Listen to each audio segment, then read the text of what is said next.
नमस्कार. मी आपली उषा चव्हाण बोलते. काही गोष्टी अशा असतात त्या आपल्या चाहत्यांसमोर यायलाच पाहिजे. म्हणजे आता माझी बदनामी करण्याचा जो प्रकार चालू आहे त्याच्यावर मला बोलायलाच पाहिजे की नाही तुमच्याबरोबर. तुमची मतं ही मला अतिशय महत्वाची आहे. माझ्या ह्या प्रकरणामध्ये एक राजकीय माणूस पण आहे, तो अडथळा घालतोय. तर मला सांगायचंय की हे लोक ह्याला म्हणतात स्टंटबाजी करते ही असं म्हणते, पण न्यायासाठी लढणं जर स्टंटबाजी असेल ना तर हो, मी माझ्या मुलासाठी स्टंटबाजी करते असं म्हणते. शेवटपर्यंत लढत राहणार मी त्याच्याकरता. मी त्याला जन्म दिलाय आणि मला दुसरी पत्नी म्हणून हिणवलं जात आहे. प्रत्यक्षात दोन्ही पत्नींना कायद्याने समान दर्जा असल्याचं पुणे न्यायालयाने दावा क्रमांक 911/2000 स्पष्ट केले आहे. त्यामुळे कोणत्याही एका कुटुंबावर अन्याय होऊ नये हा न्यायालयाचा स्पष्ट हेतू आहे. हे प्रकरण न्याय प्रविष्ट असल्याचं सांगितलं जात आहे, परंतु माननीय उच्च न्यायालयाने यापूर्वीच दिनांक 4/3/2026 माझ्या मुलगा हृदयनाथ याच्या बाजूने निर्णय दिलेला आहे. त्या आदेशाला जाणीवपूर्वक डावलून हे सर्व करण्यात आलंय. म्हणून न्याय मिळावा ह्या अपेक्षेने मी माननीय एकनाथजी शिंदे साहेबांकडे दाद मागण्यासाठी गेले आहे. ह्यात एक माझी राजकीय व्यक्ती सुद्धा आहे. त्यांनी लोकांची दिशाभूल करण्याचा प्रयत्न करू नये. कागद खरं बोलतात. माणूस खोटं बोलत असला तर कागद खरं बोलतात. हे त्या राजकीय व्यक्तीने पण लक्षात ठेवा असं मला सांगावं असं वाटतं त्या माणसाला. सत्याला खूप अडचणी येतात व अडथळे निर्माण केले जातात, पण सत्य ते सत्यच असते. माणूस खोटं बोलतो, पण कागदपत्र नाही. नुकत्याच उच्च न्यायालयाने आदेशाची अवहेलना व अपमान करू नये ह्या लोकांनी. पुस्तकाबाबत तर कोर्टात प्रकरण चालूच आहे. अब्रू नुकसानीचा दावा माझा. त्या कोर्टाला ठरवू दे ना, तुम्ही की झाडकी पत्ती पुस्तक वाचा. जर दावा चालू आहे अब्रू नुकसानीचा तर तू काय कशाला ते प्रसिद्धी करतोयस? का पैसे घेतले त्यांच्याकडनं? हा जो राजकीय माणूस आहे ना, मला असं वाटतं, माझ्या जनतेला सांगा असं वाटतं, ह्या वयात मला त्रास देऊन पण मुद्दाम देतात, कारण मी लवकर वरती पोचावी, म्हणजे यांना मलाही खायला मिळेल. अहो, मी माझ्या स्वतःसाठी मला काय एवढी अपेक्षा नाही ह्या वयामध्ये. मी माझ्या मुलांच्या म्हणजे माझ्या नातवांच्या की जे दीपक यांना दिलेलं आहे कडू घराण्याला, मी त्यांच्याकरता मला झटायला नको. ते नाव जर लावतात तर त्यांच्याकरता अवश्य मी मरेपर्यंत झटेन. त्यांना न्याय मिळवून देईन मी. आणि माझं उषा चव्हाण नाव घ्यायची लायकी आहे का तुझी? चव्हाण हे खूप कष्टाने मी कमवलेलं माझ्या माहेरकडचं नाव आहे. कुणी त्याची अवहेलना करू नये.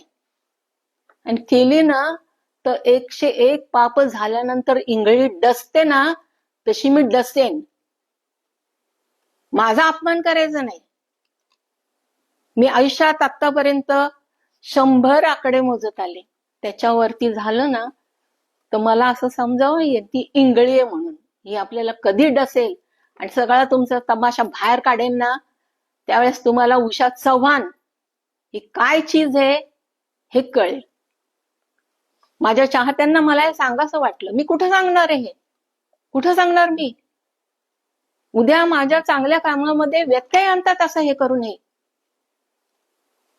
तुम्ही मला न्याय द्या. जनतेने मला न्याय द्यायलाच पाहिजे.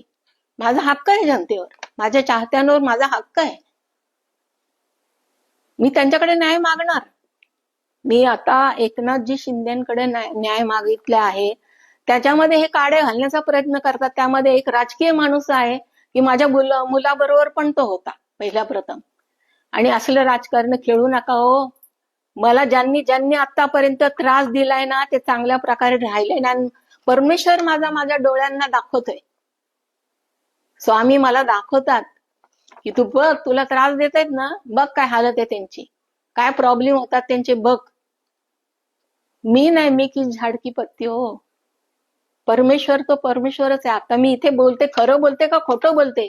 इथं कुठं उभा असेल ना तर तो बोलेल ना, तो मला शिक्षा करेल ना. पण मला तो दाखवतो, नाही तू बोलतेस ना स्पष्ट, की ज्यांनी तुला त्रास दिलाय त्यांना काय असे ना मी शिक्षा करतोय. आणि परमेश्वराच्या हातातच हे जग जायला लागलंय आता. आता जो अत्याचार काय लागेल ते करायला लागला जवळचा माणूस. ह्या लोकांकरता मी उपोषण केलंय. मुंबईला जाऊन त्या आझाद मैदानावर उपोषणाला बसलेली मी. म्हणजे माझ्या नावाचा फायदा तुम्ही लोक घेताय आणि माझ्या मुलाचा हक्क पण तुम्ही घेताय. ते का कोण बिल्डरला येईल त्याला कळेल काय ते आमची काय चीज कष्टाचा पैसा येतो. माझ्या मुलाचा हक्क आहे हा. मी एकही पैसा माझ्या मुलाकडे मागणार नाही. चव्हाण ह्या नावे मी माझी जगते चटणी भाकरीवर सुद्धा. काय का असे ना, मला ते मी पहिल्यापासून माझा स्वभाव आहे स्वकष्टावर जगण्याचा आहे. अजूनही मी असं काम करू शकते. परमेश्वराने मला माझ्या तब्येतीला साथ दिली तर. पण हे असला अपमान करणं ह्यांची काही लायकी आहे का? चव्हाणाचं नाव घेण्याची. चव्हाण हे नाव कमवायलाच किती वर्ष गेली माझे. प्रसिद्धी मिळवायला मग किती वर्ष गेली. 21 झाडकी पत्ती कुठले तरी आणतात, वकिलांना धरतात आणि काय लागेल ते बडबड करायला लागलेत. आणि ज्यावेळेस कोण बडबड करतं माहितीये ना, हे जो खोटा बोलणारा माणूस असतो ना, तो त्याच्या चेहऱ्यावरून, तुम्ही जाणकार आहात माझे चाहते, तुमच्या लक्षात आलं असेल की काय बोलतात. म्हणे आम्ही काय मरायचं का? अरे एवढं सगळं कमवून दिलं मी उपोषण करून तुमच्या करता आणि तुम्ही मला एकदम बाजूला टाकायचं. लायकी आहे का तुमची? तोंड सांभाळून बोलायचं चव्हाण, उषा चव्हाण बद्दल. कडू देशमुख हे माझ्या मुलाचं नाव आहे, माझं सासरकडचं नाव आहे. मी हे केलंय का?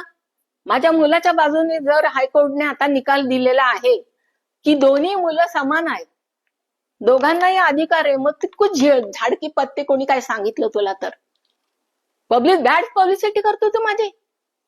एवढं आयुष्यभर मी घाम गाळून कमवलेलं नाव त्याच्यावर येतोस तू. परमेश्वर तुला चांगले अद्दल घडवेल ते. आणि तुला जे साथ करतायत ना त्याला 10 पटीने माझ्या डोळ्यासमोर माझं स्वामी दाखवतील. ओम श्री स्वामी समर्थाय नमः. बस. जय महाराष्ट्र, जय हिंद.